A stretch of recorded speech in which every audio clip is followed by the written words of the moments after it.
My name is Walter Hammond. I'm 67 years old, and on the Tuesday morning this all started, a woman named Vanessa Pruitt stood on my porch in 4-inch heels, sinking into the mud, tapping a clipboard against her thigh. "This land stopped being just yours the day we approved those view lots, Mr. Hammond," she said. I didn't say anything back. I just looked at her. Behind her, down the slope, 14 new houses sat on dirt that used to be my grandfather's lower pasture. Houses with floor-to-ceiling windows facing the canyon. Houses that sold, all 14 of them, for a combined $2.3 million. Houses built on land the HOA had no legal right to touch. That morning, they handed me a fine, $47,600, for what the letter called unauthorized vegetative obstruction of designated view corridors. My grandfather's fence line, my cattle grate, 93 years of erosion control reduced to a line item on a spreadsheet. By the end of that spring, Vanessa Pruitt would owe far more than a fine. She'd be looking at restitution numbers with 6 zeros, felony counts read out loud in a courtroom, and a mugshot that would run on 3 local news stations. But I'm getting ahead of myself. Here's the part nobody in that HOA understood, standing there in their new view deck homes with their $2 million panoramas. I didn't build fences on that ridge because I liked the way they looked. I built them because I spent 40 years of my career studying exactly how hillsides come apart. And I designed the compaction pattern under their feet before any of them ever heard the name Cedar Ridge Estates. They thought they were dealing with an old rancher who didn't know his property law. They had no idea what I actually was. If you're watching this, you already know how these things start. A clipboard, a smile, a piece of paper that isn't worth the ink on it. Tell me where you're watching from, drop it in the comments, and let's get into it. My grandfather, Elias Hammond, bought this ridge in 1931 for $11 an acre. Dust Bowl prices, for land nobody else wanted because everybody else looked at a 45-degree slope and saw nothing but trouble. Elias looked at it different. He'd grown up on flat land in Missouri, watched topsoil blow away in black clouds for 3 straight years, and he swore that if he ever owned dirt of his own, he'd hold on to every inch of it. So that's what he did. He terraced the whole southern face of that ridge by hand, 1 shovel at a time, with 2 mules and his own 2 sons. Stone retaining walls, packed earth berms, deep-rooted native grass planted in contour lines that followed the slope like rings on a tree stump. It took him 11 years. By 1942, he had cattle grazing pasture that held firm through every hard rain Texas hill country ever threw at it. I can still smell that hillside in summer, cut hay and diesel from the old tractor, dust kicked up warm off the terraces, the particular mineral smell of wet limestone after a storm rolls through. My grandmother's kitchen table sits in my dining room right now, built in 1899 by her father out of bur oak. The surface worn smooth in a half-moon shape where 3 generations of Hammonds rested their forearms while they ate. There are 3 generations of us buried up on that ridge too, under a stand of live oaks Elias planted the year my father was born. My grandfather, my father, my wife Carol, gone 6 years now. Elias willed the ridge to my father in 1968 with one condition written into the deed. The terraces stay, the pasture stays, and no parcel gets sold off the lower slope ever to anybody. My father held that line for 30 years. I've held it for 22 more since he passed it to me in 2002. I wasn't some rich man sitting on valuable dirt either. I want to be clear about that. I retired in 2019 after 38 years as a geotechnical engineer, specializing in slope stability and landslide mitigation. The guy state transportation departments called when a highway cut through a hillside and they needed to know if it would hold. I designed retention systems for mountain roads in Colorado. I consulted on dam failures in 3 states. I know, better than almost anyone alive, exactly how a hillside fails, how long it takes, and what it looks like in the hour before it lets go.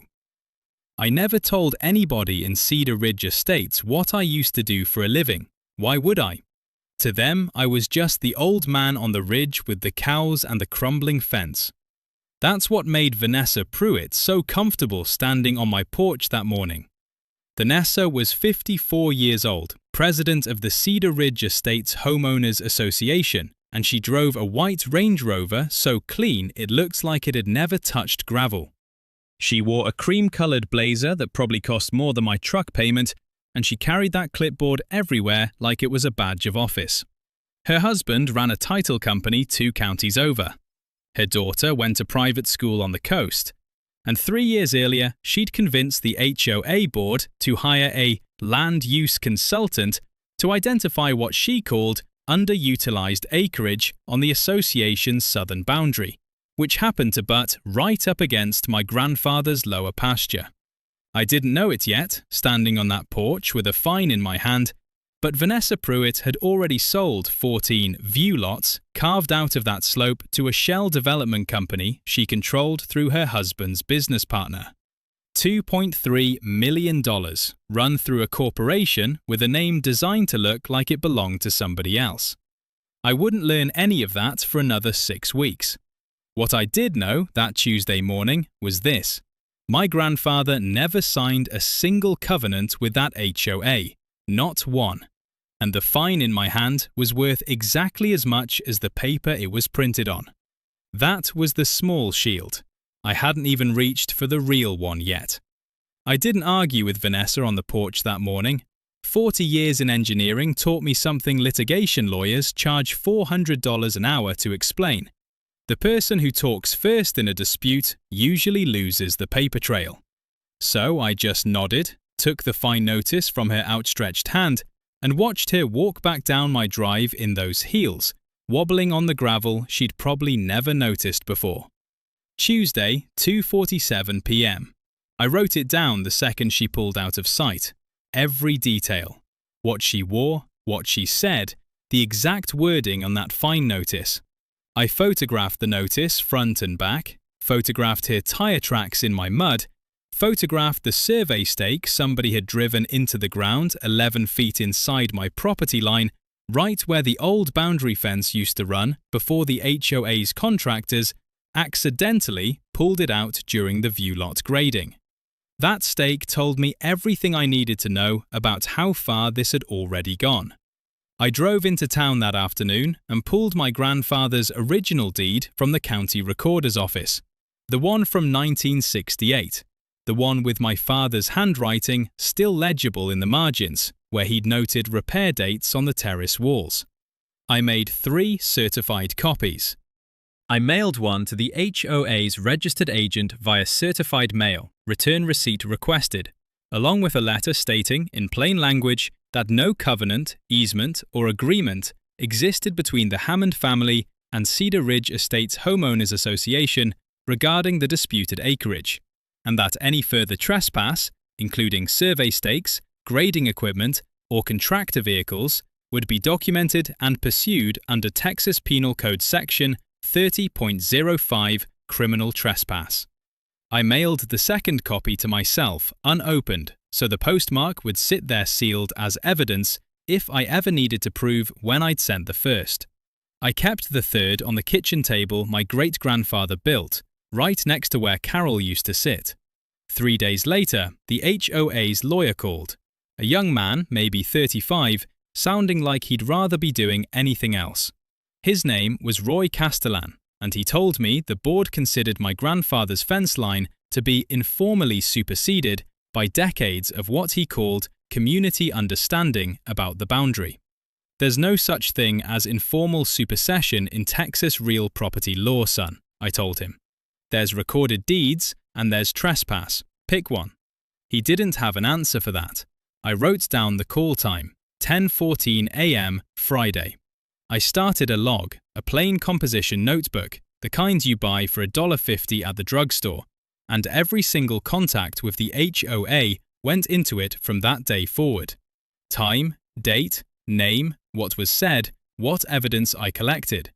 40 years designing slope stability taught me one thing above all else. You don't stop a failure once it's moving. You document the ground before it moves, so when it does, everybody can see exactly why. 2 weeks after the fine notice, I met Vanessa Pruitt face-to-face for the second time at the HOA's spring meeting, which I attended uninvited, sitting in a folding chair at the back of the community clubhouse with my notebook in my lap. "Mr. Hammond," she said from the podium, smiling at me the way you smile at a stray dog you're hoping will just wander off. "We're so glad you could join us. I know some of your neighbours have concerns about the, condition of your fencing along the ridge."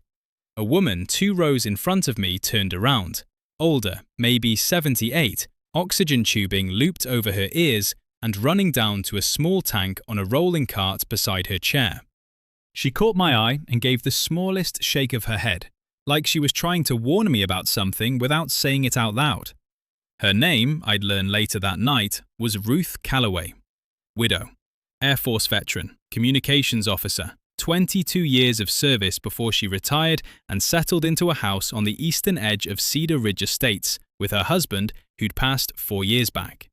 The HOA had been fining her too, $200 a month for a wheelchair ramp her son built at the front steps, cited as an unapproved structural modification under the community bylaws.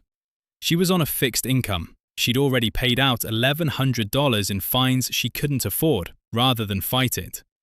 I didn't know any of that yet, sitting in that clubhouse. All I knew was an old woman with an oxygen tank had looked at me like she recognized exactly what kind of trouble I was walking into. After the meeting, I caught up with her in the parking lot, helping her get the oxygen cart folded into the back of her sedan. "You're the one with the ridge," she said. Not a question. "Walter Hammond," I said. "Ruth Calloway. Don't let her smile fool you, Mr. Hammond. That woman smiled at my husband for 3 years while she was fining him for a wheelchair ramp he built so I could get in and out of my own house." She looked up at me, eyes sharp behind the oxygen tubing. "He passed before he ever got the fines dropped. She never once waved $1. Not one." That was the night I stopped thinking about property lines and started thinking about something closer to justice. The real discovery came 3 weeks later, and it came from an old colleague, not a lawyer. Bill Okafor and I worked together for 19 years at the state level, him in land records and municipal permitting, me in slope engineering.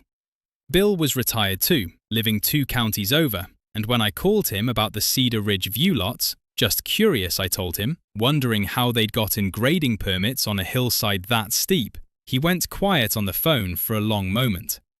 "Walter," he said, "you're going to want to sit down for this." The 14 view lots carved out of my grandfather's lower pasture weren't sold by the HOA directly. They were sold through a limited liability company called Ridgeline Vista Holdings, registered 18 months earlier in Delaware, with a mailing address that traced back, through 2 layers of paperwork Bill dug up from public filings, to Vanessa Pruitt's husband's business partner, a man named Curtis Boyle, who ran a title company with her husband and who, according to the filing, held a 40% interest in Ridgeline Vista Holdings. Vanessa Pruitt, as HOA president, had authorized the sale of undesignated common area, my grandfather's actual deeded, privately owned pasture, to Ridgeline Vista Holdings for a fraction of its market value. Ridgeline Vista then subdivided it into 14 view lots, graded them, stripped every terrace and root system my grandfather ever built, and sold them to individual buyers for a combined $2.3 million. The paperwork made it look like the land had always belonged to the HOA's common area, using an old, uncorrected plat map from 1974 that predated a boundary correction my father had filed and recorded in 1981. Nobody had checked the 1981 correction. Nobody but Bill and now me. $2.3 million. Land that was never theirs to sell.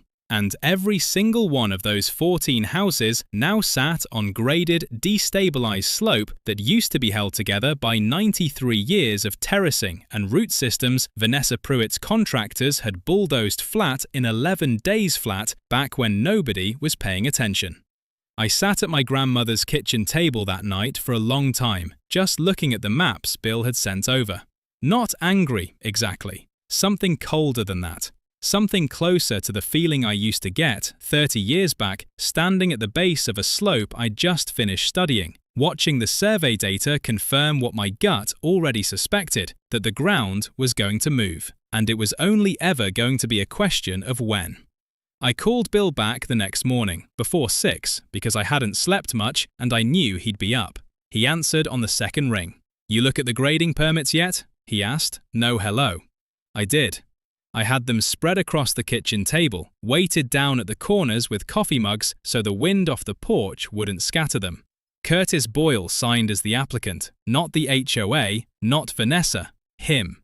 That's your paper trail right there, Walter. He's the one who filed for the grading variance. Says right here.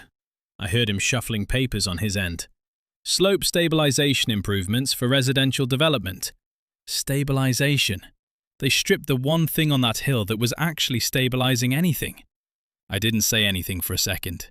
I was thinking about my grandfather, bent over those terraces with a hand level and a shovel. No engineering degree, no computer models.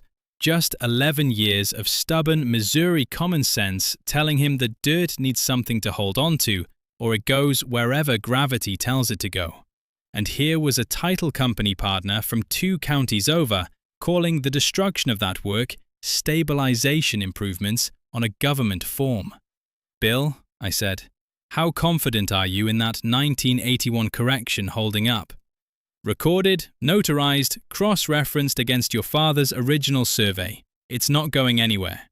The 1974 plat they used is just wrong, and they knew it was wrong, or they didn't bother checking, which, honestly, might be worse for them legally." I thanked him and hung up, and I sat there a long while with my coffee going cold.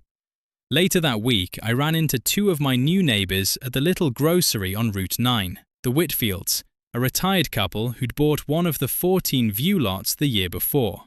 Nice enough people, didn't know a thing about where their foundation actually sat. "Heard you're having some trouble with the HOA, Walter," Mrs. Whitfield said, not unkindly, pushing her cart past mine in the cereal aisle. "Something like that." "Vanessa says it's just a boundary confusion, says you're being difficult about a fence nobody's used in years." I looked at her for a moment. Her husband stood a little behind her, quiet, the way men his age get when they sense a conversation isn't really about what it sounds like it's about. "Ma'am," I said, "how deep did they dig before they poured your foundation?" She blinked. I don't know. Why would I know that?" "No reason," I said. "Enjoy your evening." I didn't say more than that. Not yet. It wasn't time. But I thought about it the whole drive home. That woman standing in a grocery aisle with no idea her $2 million view was sitting on dirt with nothing left underneath it to hold the slope together. And a smiling woman in a Range Rover who knew exactly what she'd done and had banked $2.3 million for doing it. Ruth Calloway's wheelchair ramp came down on a Thursday morning in April. And I know the exact time because I was standing 40 feet away with my phone already recording. Here's how that happened. After the spring meeting, I'd started stopping by Ruth's place every few days, just to check on her, bring her mail in if the weather was bad, that kind of thing. Carol always said, a neighbour who doesn't check on the widows isn't much of a neighbour at all. And I'd let that particular obligation slide for too many years after she passed. Ruth and I got to talking easy, the way 2 old people who've both buried a spouse tend to do.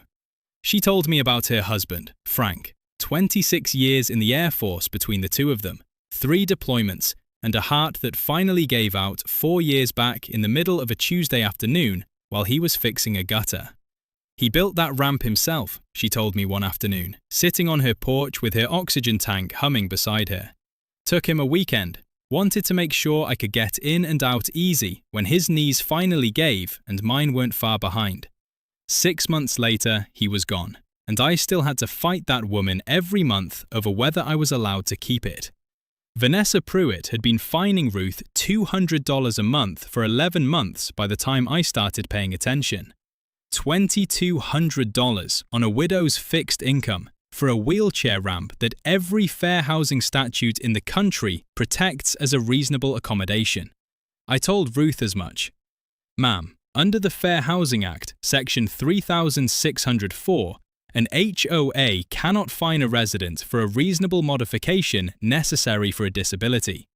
That fine is not just wrong, it's illegal. I know that now, Ruth said. Didn't know it then. Frank always handled that kind of thing. She looked out at the ramp, weathered grey wood, handrail worn smooth where her hands gripped it every day. I just paid what they asked because I didn't want the fight. I told her I'd help her file the complaint. I didn't tell her what else I was already putting together, because I didn't want to build her hopes on a foundation I hadn't finished pouring myself. But I started documenting everything, every fine notice she'd received, every payment, the exact language of the bylaw the HOA claimed she'd violated, which, when I read it closely, said nothing at all about wheelchair ramps, and everything about unapproved exterior additions of a non-cosmetic nature.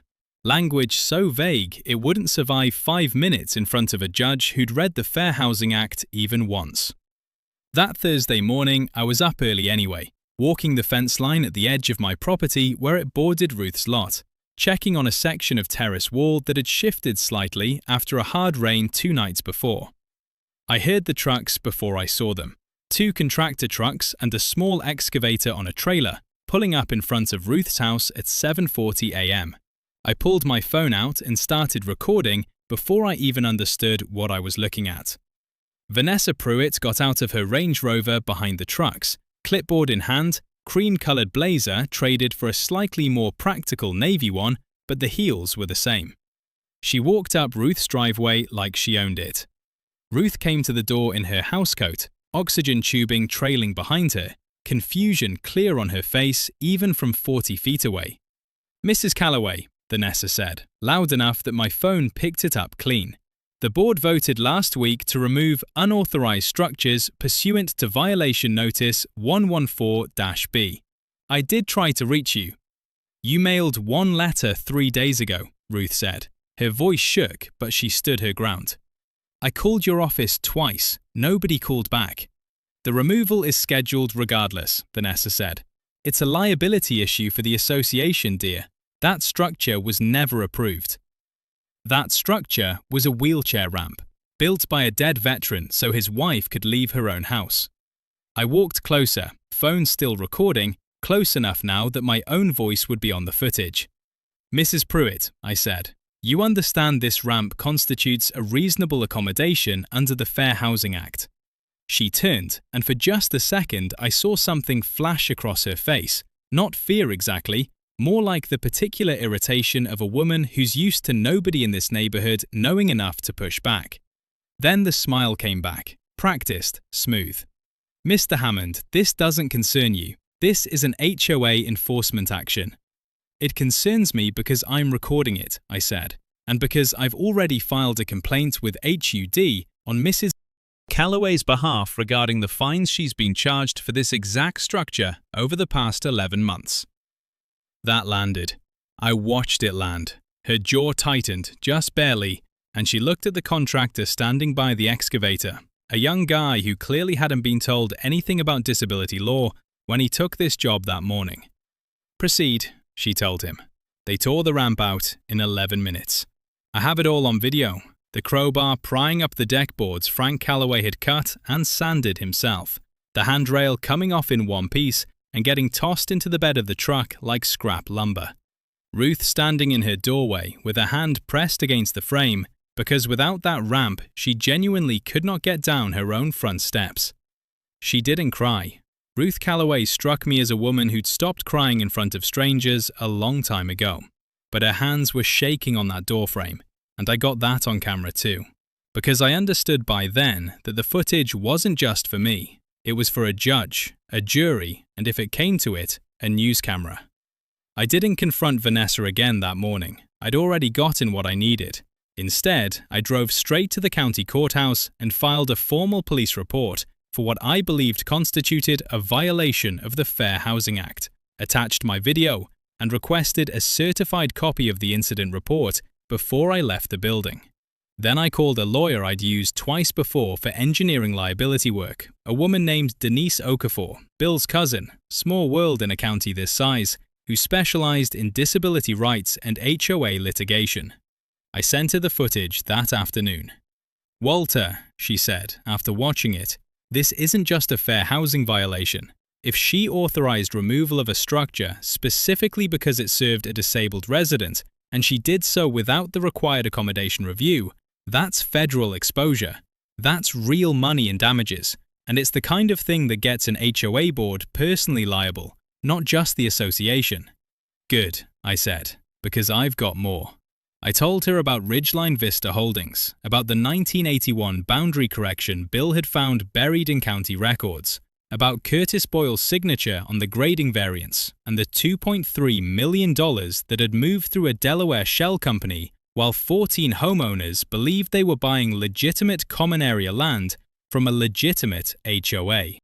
Denise went quiet for a moment on the phone, the way people do when they're recalculating exactly how big a case has just landed in their lap.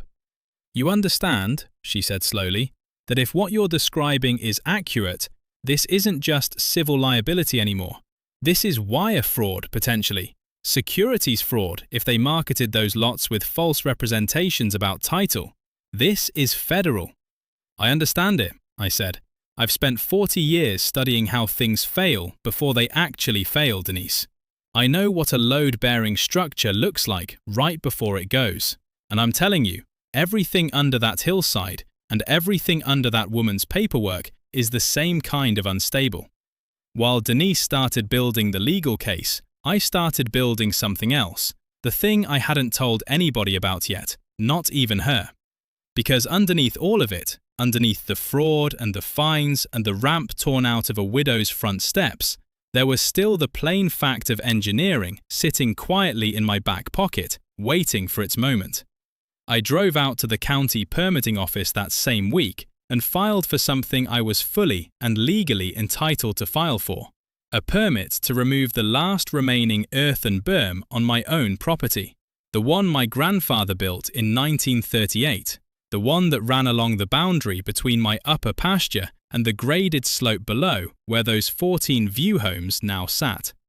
I filed it as routine agricultural land management, restoring natural drainage contours on privately owned land, which was true, every word of it, and fully within my rights under Texas Water Code Section 11.001 and the private property provisions that governed land use on my side of that boundary line.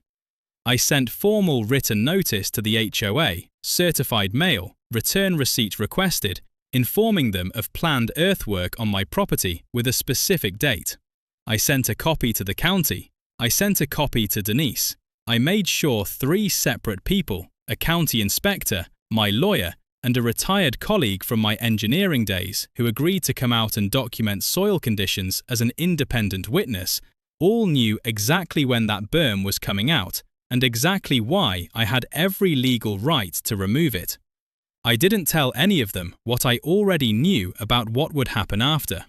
I'd run those numbers 30 years ago on a dozen slopes just like this one. I didn't need a computer model to tell me what a hillside does in spring rain once you take away the last thing holding it together. I already knew. I just needed everybody watching to see it happen in the open, with paperwork, permits, and witnesses standing right there beside me. The berm came out on a Wednesday in late April, and I want to be clear about something. I didn't do the digging myself. I hired a licensed excavation contractor, filed every permit properly, and stood off to the side with my hands in my jacket pockets while a man named Del Ruiz operated a small excavator on my own land, removing 86 years of packed earth in about 4 hours. County Inspector Sarah Pham stood beside me the whole time, clipboard in hand, taking her own notes. My old colleague, a geotechnical engineer named Frank Ostrander, who I'd worked alongside for 2 decades, stood on my other side with a soil moisture probe and a notebook of his own. Denise had a paralegal there recording video. 4 separate people watching 4 hours of perfectly legal earthwork on my own property. All of it documented 6 ways from Sunday. "You understand what this does to the slope below?" Frank said quietly. Not a question, more like he wanted it on record that I understood it too. "I designed slopes like this for 30 years, Frank," I said. "I understand it better than the woman who built houses on it." The rain started that Friday night. Not a storm, nothing dramatic, just the steady grey soak that Texas hill country gets every spring. 3 days of it. The kind of rain that doesn't look like much until you understand what it's doing underneath the surface. Working down through soil that used to have 93 years of root systems and packed terracing to hold it in place, and now had nothing. I got the call from Vanessa Pruitt herself on Monday morning, 6:52 a.m. I wrote the time down before I even answered. "Mr. Hammond." Her voice was different than I'd ever heard it, not the smooth clipboard voice, something tighter. "There's cracking in the retaining wall behind my house. And the Henderson's foundation, next door, there's a gap opening up along the slab, maybe 2 inches wide." "How wide is the crack in your wall?" I asked, and I heard myself slip straight back into the voice I used for 30 years on job sites. The voice that doesn't waste time on anything but the facts of a failing structure. "I don't know. 4 inches?" Walter, please, you're the only one around here who understands this kind of thing. Everyone says you used to be some kind of engineer. "I was a geotechnical engineer for 38 years, I said. "Slope stability and landslide mitigation specifically. I designed retention systems for state highway departments in 4 states. Dead silence on the line. I let it sit there. "You built this hillside," I continued. "Your husband's business partner signed a grading variance calling the destruction of my grandfather's 93-year-old terracing system a stabilization improvement. You stripped every root system and retaining wall holding that slope together, graded it flat, and sold 14 lots to people who had no idea what was underneath their foundations. And then you fined me $47,000 for the fence line that used to mark where safe ground ended. Walter, please, we need help. The whole board is out here right now. We don't know what to do. Call the county emergency management office," I said. "Ask for a geological hazard assessment. Tell them exactly what I just told you and tell them who signed the grading variance. That's the only help I can give you." I hung up, wrote down the call time, the duration, and every word of it straight into the composition notebook right below the entry from 3 weeks earlier when I'd filed my permits. By Wednesday, the slope had moved 11 inches laterally at its worst point, according to the county's Emergency Geological Survey. A survey I recommended, and one that Frank Ostrander consulted on independently at the county's request because word had already gotten around about his background. 3 homes were red tagged, 2 more were yellow tagged, restricted occupancy. The Whitfield's house, the one where I'd asked Mrs. Whitfield in the grocery store how deep her foundation went, had a crack running the full length of the eastern wall. The county's investigation into the grading permits didn't take long once they started pulling records, especially once Denise formally submitted everything we'd assembled: the 1981 boundary correction, the Delaware LLC filings, Curtis Boyle's signature on the variance application, the $2.3 million that had moved through Ridgeline Vista Holdings. A district attorney's investigator named Marcus Webb came out to interview me personally, sat right at my grandmother's kitchen table with his own notebook out, and I walked him through every document, every timestamp, every certified letter. The arrest happened on a Friday afternoon, 3 weeks after the slope moved, at an emergency HOA meeting called to address the disaster. I was there, so was Ruth Calloway, sitting in her wheelchair now, because the slope damage had made the front steps to her own house unsafe to navigate, even with the temporary ramp the county had installed after the fair housing complaint went through. Sarah Pham was there in an official capacity. So was a local news reporter named Denise Ferris, tipped off by someone in the county office. Camera crew sat up at the back of the community clubhouse. Vanessa Pruitt stood at the podium trying to explain the unforeseeable geological event to a room full of homeowners whose houses were now cracking apart, when 2 sheriff's deputies walked in through the side door. I watched her face when she saw them. The smile she'd worn on my porch that first morning was long gone. "Vanessa Pruitt," one of the deputies said. You're under arrest for securities fraud and wire fraud in connection with the sale of Ridgeline Vista Holdings properties. They read her the Miranda warning right there at the podium, clipboard still in her hand, cream-coloured blazer replaced that day by a grey one that suddenly looked a lot less expensive than I remembered. The camera crew got all of it. Every homeowner in that room got all of it. Ruth Calloway, sitting in her wheelchair near the front, watched them lead Vanessa out with an expression I can only describe as quiet, righteous satisfaction, the kind that comes after a long time of biting your tongue. Curtis Boyle was arrested 2 days later at the title company office he shared with Vanessa's husband.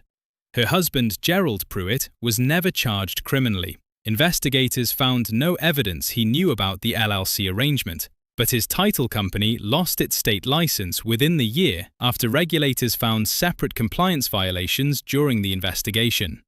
The trial took 8 months. I won't walk through all of it because most of it was exactly as dry as you'd expect financial fraud litigation to be. But the numbers, when they finally came down, told the whole story better than I ever could. Vanessa Pruitt was convicted on 3 counts of wire fraud and 1 count of securities fraud, tied to the $2.3 million moved through Ridgeline Vista Holdings.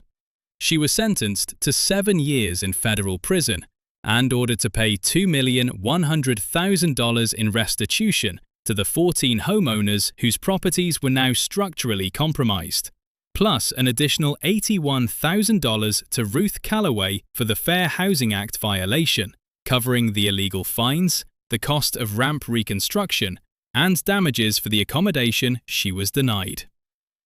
$2,181,000 total. Curtis Boyle received 4 years for his role in the fraud and was ordered to pay $400,000 in restitution on top of what Vanessa owed. My $47,000 fine, along with every fine the HOA had ever issued against Ruth Calloway, was voided by court order and refunded with interest.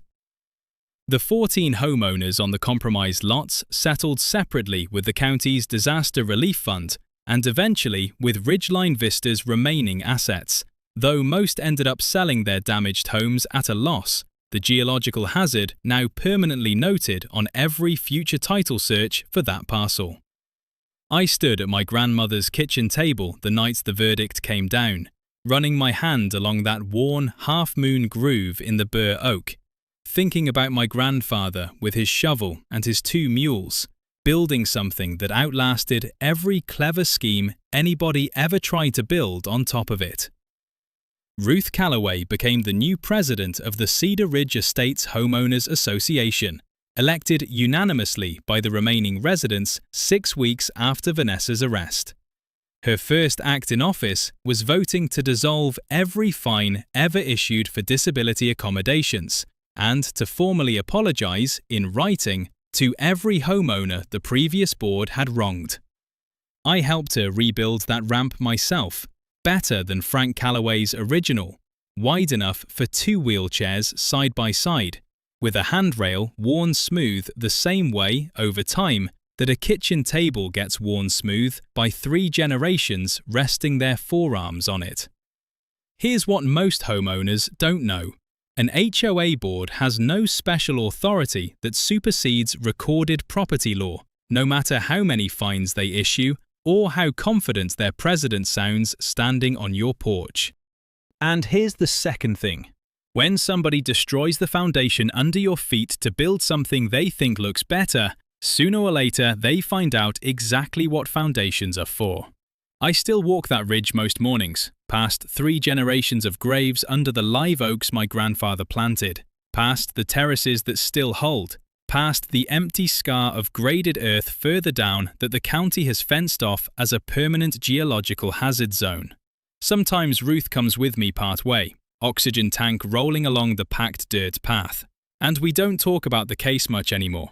We talk about her husband's ramp, about my grandfather's mules, about ordinary things 2 old people talk about when the fighting's finally over. But 2 weeks ago, a letter showed up from a different developer, a different county, about a different hillside 40 miles east, asking whether I'd be willing to consult on slope reclassification for a project that looked, on paper, uncomfortably familiar. I haven't answered it yet.